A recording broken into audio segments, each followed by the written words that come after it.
Teman-teman sekalian, berikut adalah koneksi antar materi modul 2.2 pembelajaran sosial emosional oleh saya sendiri, Fathus Arifin, calon guru penggerak angkatan 9 Kabupaten Magelang.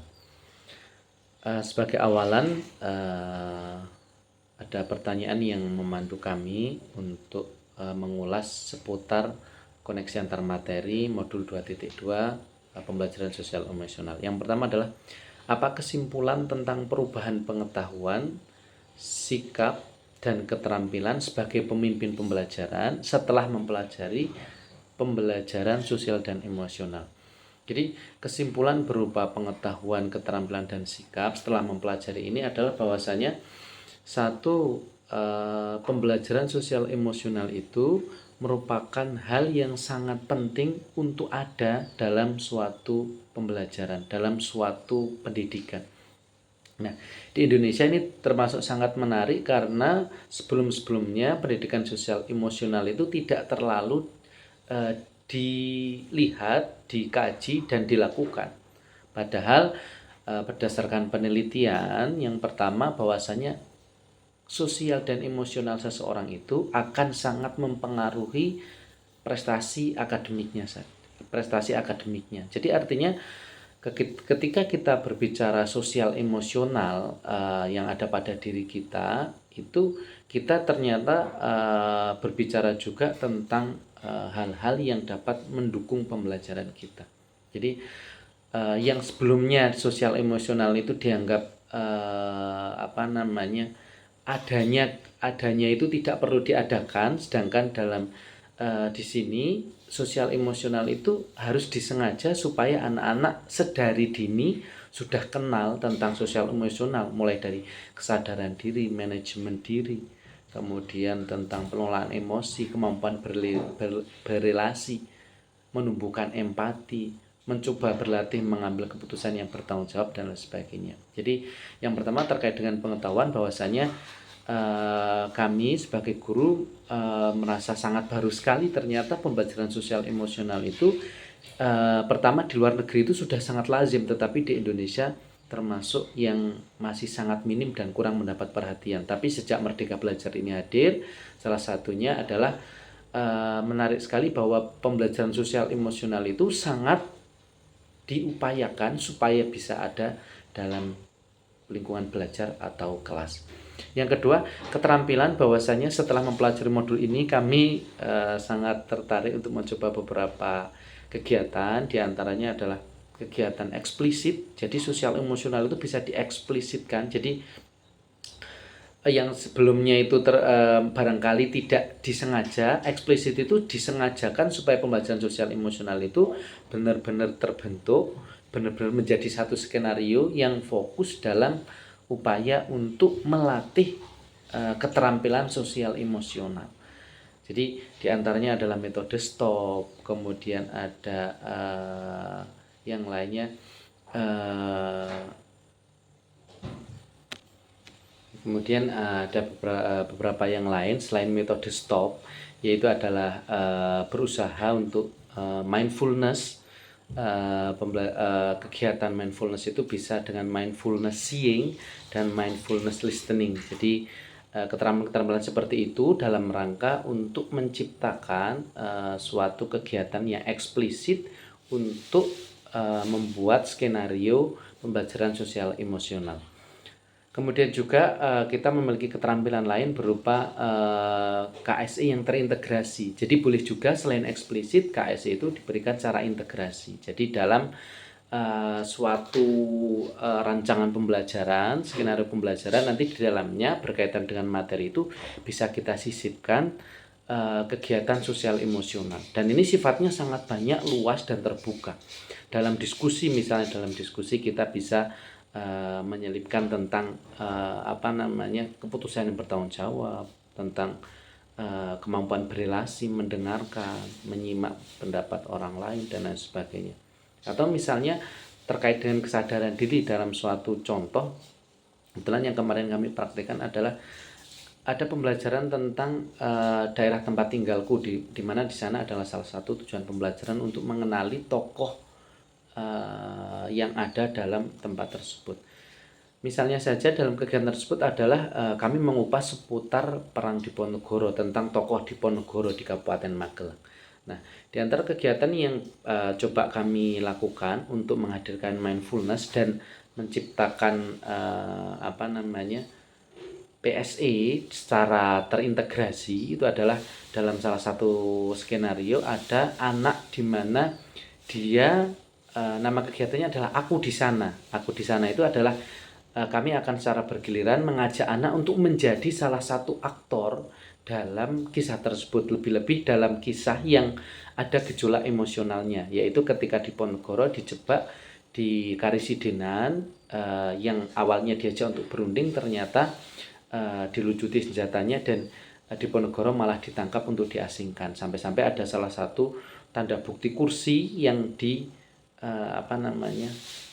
terkena, yang karena saking marahnya Diponegoro itu, pengkhianatan itu, kursinya itu sampai bagiannya terkena kuku Diponegoro seperti itu. Nah, di sana kami mencoba menghadirkan emosional di mana bagaimana perasaan anak-anak ketika menjadi salah satu pengikut Pangeran Diponegoro melihat Diponegoro yang dikhianati. Nah, nanti di sana kita akan coba olah bagaimana respon mereka, tanggapan mereka, kondisi emosional mereka. Kemudian nanti kita kaitkan dengan roda emosi, bagaimana emosi itu terbentuk dan bagaimana atau macam-macam emosi yang ada pada diri seorang dan bagaimana mengelolanya, berkaitan dengan keterampilan PSE. Yang kedua adalah sikap. Nah, yang perubahan sikap yang kami dapatkan bahwasanya kami meyakini bahwa sebagaimana apa yang dikatakan oleh Aristoteles ya, mendidik pikiran tanpa mendidik hati itu sama sekali bukan pendidikan. Jadi sikap kami, perubahan sikap kami ya, kami menganggap PSE dan di dalamnya nanti ada KSE itu merupakan salah satu hal yang sangat penting, bahwasanya kita tidak bicara tentang kognitif semata, tapi bagaimana tentang sosial emosional pada diri seseorang. Kita tahu bahwasanya banyak orang sukses tidak berdasarkan IPK, tidak berdasarkan nilai kognitif saja, tapi bagaimana cara dia bergaul, bagaimana sikap dia, bagaimana dia mengelola emosi, bagaimana sikapnya saat orang berbeda pendapat. Itu bagian pertama untuk pemantik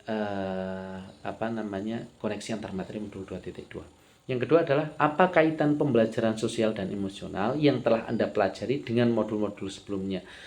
Pertama, kami sampaikan bahwa modul ini sangat berkaitan karena ini adalah bagian dari Merdeka Belajar, sebagaimana tujuan pendidikan yang dikemukakan oleh Ki Hajar Dewantara, bahwasanya menuntun segala kodrat. Jadi fasilitator di sini upaya guru hadir di tengah-tengah kelas untuk menjadi pendamping siswa dalam rangka menuntun segala kodrat yang ada. Jadi Merdeka Belajar di sini maksudnya adalah KSE ini sebagai bagian dalam pembelajaran yang melibatkan upaya untuk menumbuhkan keterampilan sosial emosional pada diri anak. Dan ini bagian dari Merdeka Belajar karena anak-anak nanti dengan KSE itu akan menjadi diri mereka masing-masing, menjadi orang yang merdeka, tetapi dengan tetap tidak mengabaikan kemerdekaan dan hak-hak orang lain. Kemudian pada video kali ini kami sampaikan juga beberapa pengalaman dan pemahaman tentang pembelajaran sosial emosional. Sebagai panduan adalah pertanyaan pertama atau kalimat rumpang yang pertama adalah, sebelum mempelajari modul ini saya berpikir bahwa sehingga setelah mempelajari modul ini ternyata sebelum mempelajari modul ini saya berpikir bahwa, malah sama sekali belum berpikir tentang kalau KSE itu ternyata ada dalam pembelajaran. Nah, kemudian karena saya tidak berpikir KSE itu perlu ada, sehingga kegiatan-kegiatan yang melibatkan perasaan sosial dan emosional, misalnya ada kejadian marah, kejadian berkelahi, kejadian menangis dan lain sebagainya, itu ya bukan suatu yang kami latih, tapi yang sekedar kami atasi saja. Mungkin kami agak terbantu dengan restitusi, tapi sebelumnya kami nggak berpikir untuk bagaimana anak-anak supaya tahu emosi, bagaimana pengelolaannya, bagaimana saat kita merasakan emosi apa yang harus kita lakukan, bagaimana cara kita bersikap kalau kita sedang beremosi dan sebagainya, bagaimana cara kita bersosial. Itu tidak diajarkan. Mungkin itu diajarkan sebagai implisit saja. Artinya dalam pembelajaran sesekali mungkin yang terintegrasi itu sudah kami lakukan, tetapi yang eksplisit sama sekali kami nggak punya bayangan tentang itu. Ternyata setelah mempelajari modul ini, mindfulness stop, mindfulness listening, mindfulness seeing, itu menjadi bagian yang sangat penting untuk anak-anak terus berkembang dalam upaya belajar, lebih-lebih untuk meningkatkan kompetensi diri atau pengembangan diri anak-anak. Yang kedua adalah berkaitan dengan kebutuhan belajar dan lingkungan yang aman dan nyaman untuk memfasilitasi seluruh individu di sekolah agar dapat meningkatkan kompetensi akademik maupun kesejahteraan psikologis atau well-being. 3 hal mendasar dan penting yang saya pelajari adalah untuk meningkatkan berkaitan dengan kebutuhan belajar, lingkungan yang aman untuk memfasilitasi seluruh murid untuk meningkatkan kompetensi dan mencapai well-being. 3 hal yang mendasar bagi saya adalah yang pertama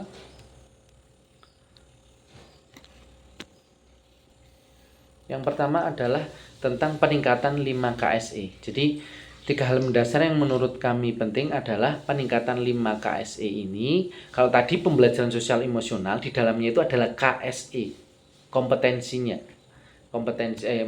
Keterampilan sosial emosionalnya. Di mana di dalam keterampilan sosial emosional ini akan kami sampaikan setiap individu belajar setidaknya untuk kerangka kompetensi sosial emosional diadaptasi dari Kasel ya. Pertama adalah kesadaran diri, yang kedua adalah manajemen diri, yang ketiga adalah kesadaran sosial, yang keempat adalah keterampilan berelasi, dan yang kelima adalah keterampilan keputusan bertanggung jawab. Jadi 3 hal mendasar. Yang pertama bagi saya adalah KSE. Jadi KSE ini menjadi salah satu panduan bagi kita, bagi para guru untuk memfasilitasi anak-anak dalam pembelajaran sosial emosional atau PSE, yaitu upaya-upaya anak dalam pembelajaran sosial emosional itu untuk mencapai 5 kompetensi ini. Kompetensi untuk anak bisa memiliki kesadaran diri, yang kedua manajemen diri, yang ketiga adalah kesadaran sosial, yang keempat adalah keterampilan berelasi, dan yang kelima adalah keputusan yang bertanggung jawab. Itu satu hal yang mendasar. Yang kedua bagi saya adalah yang mendasar adalah lingkungan belajar yang suportif. Jadi melalui KSE ini harapannya adalah tercipta lingkungan belajar yang suportif. Jadi 3 hal mendasar yang menurut kami sangat utama adalah KSE, yang kedua adalah lingkungan belajar yang suportif, yang ketiga adalah peningkatan KSE dalam bentuk diri. Jadi KSE itu tidak sekedar diajarkan tapi dilakukan. Nah, lebih-lebih guru sebagai salah satu sosok yang paling dilihat oleh anak. Artinya guru itu adalah seseorang yang menjadi percontohannya anak-anak. Itu maka guru sebagai teladan, guru sebagai percontohan. KSE ini harus terwujud dalam kita mengelola emosi, dalam kita bersikap. Sangat yakin bahwasanya sikap anak itu akan tercermin, akan tidak jauh dari bagaimana cara kita bersikap. Kalau kita menghadapi anak yang menangis, meledak-ledak, marah dan sebagainya, maka jangan salahkan anak-anak. Ketika dia mengalami kondisi yang tidak menyenangkan, dia akan meledak-ledak. Kemudian bagian ketiga yaitu berkaitan dengan nomor 2, perubahan yang akan saya terapkan di kelas dan sekolah. 1 bagi murid, 2 bagi rekan sejawat. Yang pertama adalah bagi murid-murid adalah kami berusaha untuk menghadirkan KSE secara eksplisit. Jadi KSE secara eksplisit melalui metode STOP, melalui mindfulness seeing dan mindfulness listening. Ini akan kami lakukan. Jadi ini sudah kami lakukan juga pada sesi akhir pembelajaran kemarin, lebih kepada ini ternyata juga sangat membangkitkan kesadaran diri anak-anak. Jadi diberikan instrumen musik, diberikan kata-kata yang sudah kita siapkan, apa yang kita mau pada kesempatan itu. Misalnya kita ingin menguatkan tentang anak-anak adalah sebagai bagian dari anak yang harus bertanggung jawab terhadap orang tua, kemudian harus sadar bahwa orang tua itu sudah bersungguh-sungguh dalam menyekolahkan anak, seperti itu. Jadi yang dilakukan yang pertama adalah menghadirkan KSE secara eksplisit. Yang kedua, bagi murid-murid juga kami berusaha memberikan teladan. Kami sangat yakin kalau kami saja para guru itu bersikap meledak-ledak, bersikap emosional negatif, maka jangan pernah kita menyalahkan siswa kenapa mereka emosinya negatif. Ya karena kita sendiri adalah orang yang berperilaku seperti itu. Maka pasti anak-anak akan menjadi peniru ulung. Tanpa disuruh mereka akan seperti itu. Yang kedua, bagi rekan sejawat, yang pertama kami akan melakukan diseminasi, yaitu berupa kegiatan di mingguan, rutinitas mingguan berupa sharing antar guru. Kami sampaikan seputar KSE ini. Kemudian selain itu juga kami akan berikan contoh-contoh skenario pembelajaran, baik itu terintegrasi dengan KBM maupun yang eksplisit kepada para rekan guru untuk menjadi gambaran bagaimana KSE dapat diterapkan dalam skenario secara terintegrasi maupun kegiatan secara eksplisit, secara khusus. Itu yang pertama. Yang kedua adalah melakukan praktik baik. Jadi memberikan kesempatan bagi guru. Biasanya ini ada beberapa wali kelas yang ketika kami mengajar itu tetap di dalam kelas. Nah, kami coba hadirkan nuansa baru, yaitu PSE, pembelajaran sosial emosional, baik dalam bentuk STOP atau mindfulness listening maupun mindfulness seeing, seperti itu. Kemudian yang ketiga adalah kami mengupayakan memberikan masukan kepada sekolah untuk menerapkan kebijakan yang mendukung hal ini. Artinya nanti ada SOP pembelajaran di mana dalam setiap pembelajaran berusaha menghadirkan pembelajaran sosial dan emosional. Terima kasih rekan-rekan sekalian. Tadi adalah ulasan kami seputar koneksi antar materi. Modul 2.2, pembelajaran sosial emosional, pendidikan guru penggerak dari Kabupaten Magelang. Terima kasih.